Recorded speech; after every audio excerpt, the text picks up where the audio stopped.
conformeis com este mundo, mas transformarei-vos pela renovação do vosso entendimento, para que experimenteis qual seja a boa, agradável e perfeita vontade de Deus. Irmãos e irmãs, hoje vamos refletir sobre a importância de não nos conformarmos ao padrão deste mundo, mas de buscarmos a transformação interior, permitindo que a palavra de Deus renove nossas mentes e corações. Assim agradeço a minha oportunidade. Decide, ele não muda decreto, faz o que dirá começo. Não ouve conselhos, não pede favor, não manda recados, apegado, decide em paz. O sol se esconde diante da glória, a eternidade é o começo da história. E todo o universo também tudo demais, é o som ativo da sua memória. Adore em pé, por história e grite, e não acredite, os meus seja por você. Aleluia, está aqui nessa noite, adore a Ele.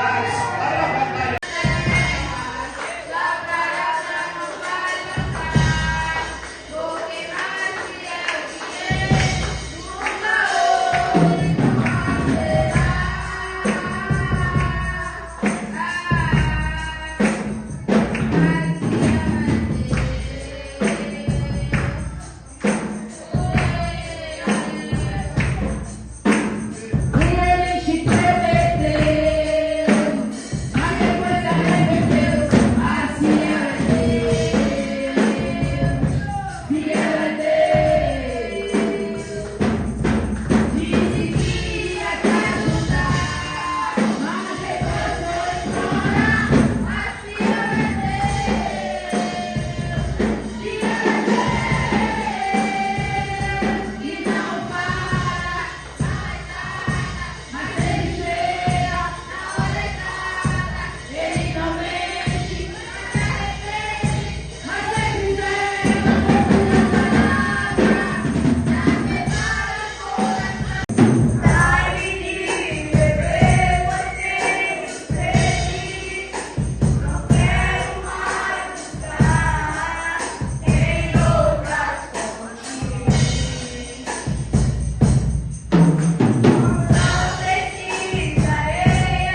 experimenteis qual seja a boa, agradável e perfeita a vontade de Deus.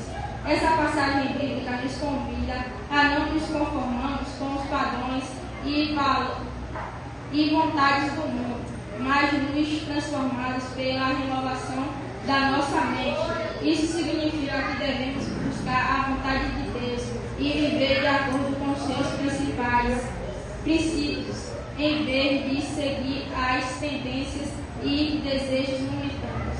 E assim, porque assim como em um corpo temos muitos membros, e nem todos os membros têm a mesma operação. Assim nós que somos muitos somos um corpo só, em Cristo, mas individualmente somos membros uns dos outros. Assim eu agradeço a Deus por visitando, Senhor, dispensa, Senhor, de cada um, Senhor, de teus filhos. Espírito Santo, Espírito da verdade, que o Senhor vai, Senhor, suplicando, Senhor, toda necessidade, Senhor, de teus pequenos. Espírito Santo, Espírito da verdade, vai repreendendo, Pai, tudo aquilo, Senhor, que não vem de ti, Senhor. Amém. Mas um dos mais importantes da Bíblia, do Novo Testamento. Por quê? Ele vai falar acerca da salvação, vai falar acerca da justificação pela fé. E o apóstolo Paulo ele vai fazer questão de deixar em evidência que o dom de Deus gratuito da salvação está não somente para os judeus, quanto também para os gentios. O apóstolo Paulo termina de construir o templo e ele vai fazer uma oração ao Senhor. E ele começa a orar, e ele começa a apresentar ao Senhor aquele templo e dizer: Senhor, este é o lugar da tua morada, onde o Senhor tem total liberdade para poder operar, para poder agir. E a palavra do Senhor vai dizer que uma grande fumaça, ela tomou todo o templo, ao ponto que ninguém mais, de forma santificada, de forma que agrade a Ele. E minha pastora, eu refletindo sobre essa mensagem, o Senhor me revelou algo, que culto não nos santifica.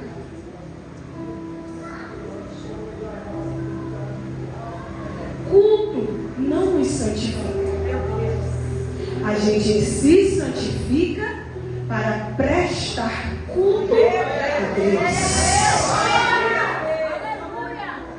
E muitas das vezes a gente cai nessa besteira de achar que o culto irá nos santificar. Quantos não estão mais em nossos meios, irmãos? Quantos não servem mais ao Senhor? Porque estavam em todos os cultos, sim ou não? Mas não havia mudança em sua vida. Porque estava esperando o culto santificá-lo. Porque estava esperando o culto retirar dele aquilo que era para ele ou era relacional, que se deve ser prestado para o Senhor. E eu estive estudando, meditando acerca disso, de como prestar um culto racional a Deus, e segundo a sua palavra, segundo aquilo que o apóstolo Paulo escreveu, ele disse que um culto racional é quando a gente apresenta o nosso corpo físico, santo, em uma forma agradável para Deus. Antigamente, a palavra vai nos relatar que o culto era um culto familiar. A primeira pessoa que resolveu prestar um culto ao Senhor foi Caim e Abel. A história vai dizer que eles intentam fazer um ato de adoração para o Senhor, eles criam um altar, e nesse altar no qual eles criam, eles vão oferecer a Deus aquilo que de melhor ele tinha.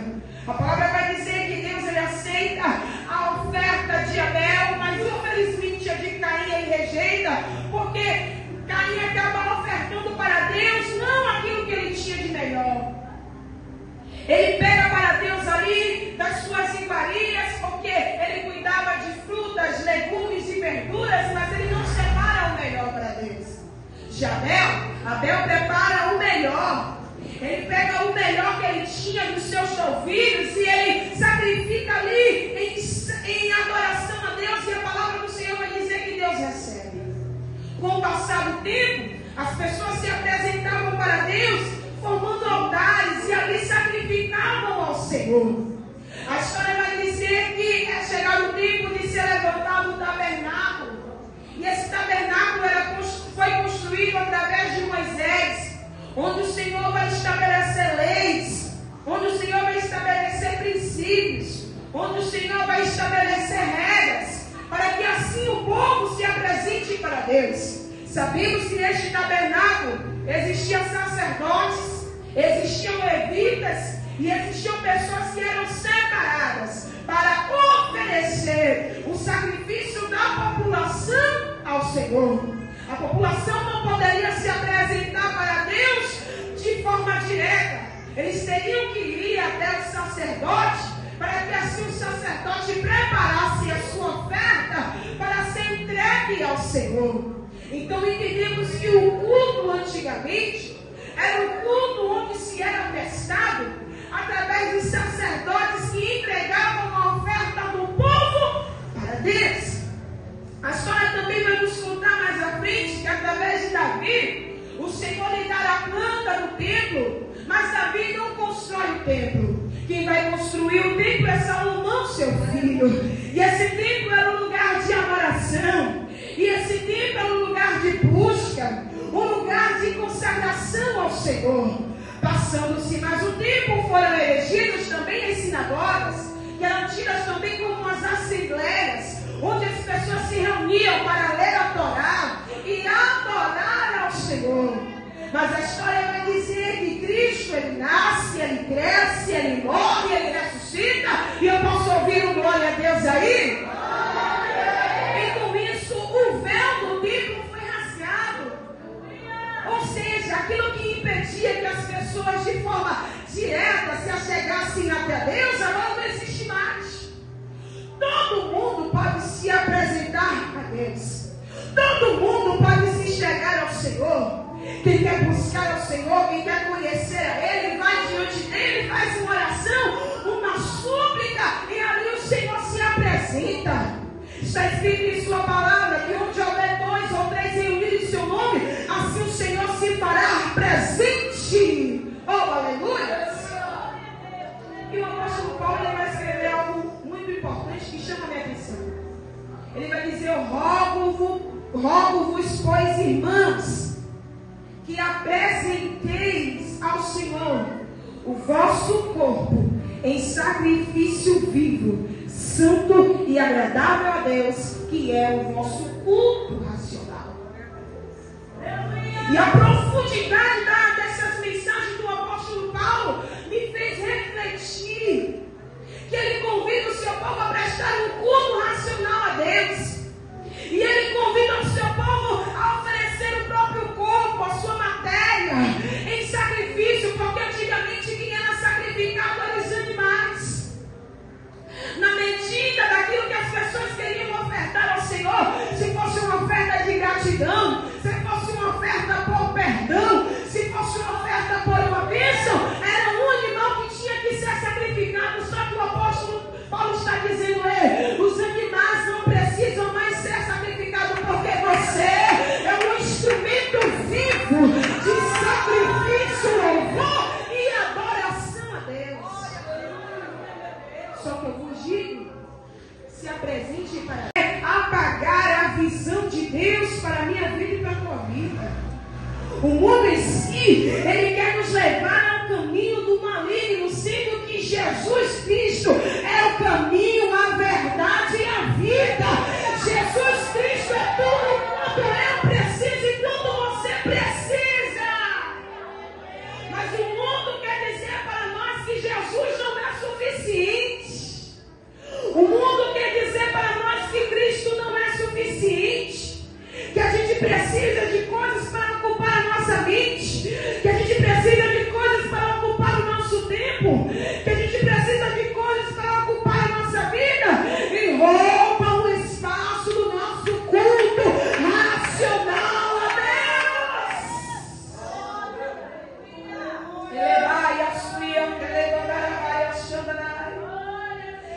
Muitas das vezes a gente monta um evento como esse e alguém vai dizer: não, mas eu não vou por causa disso, por conta daquilo. Paga-se um preço, sobe monte, faz campanha, faz jejum, renuncia a algo, porque quando a gente está em frente de evento, irmão, meu Deus, eu passei por um evento de missão lá no Caribe, que se não fosse a mão de Deus, Acho que eu não levantava da cama não, pastor. Mas a mão me deu disse assim, vem cá, minha filha, você ganhou, bora. Quem começou a boa obra é fiel para aperfeiçoar. Te ergue e te levanta. Eu disse, ui, Jesus, bora. Bora pra marcha. Aí as agendas começaram a surgir e eu, vambora.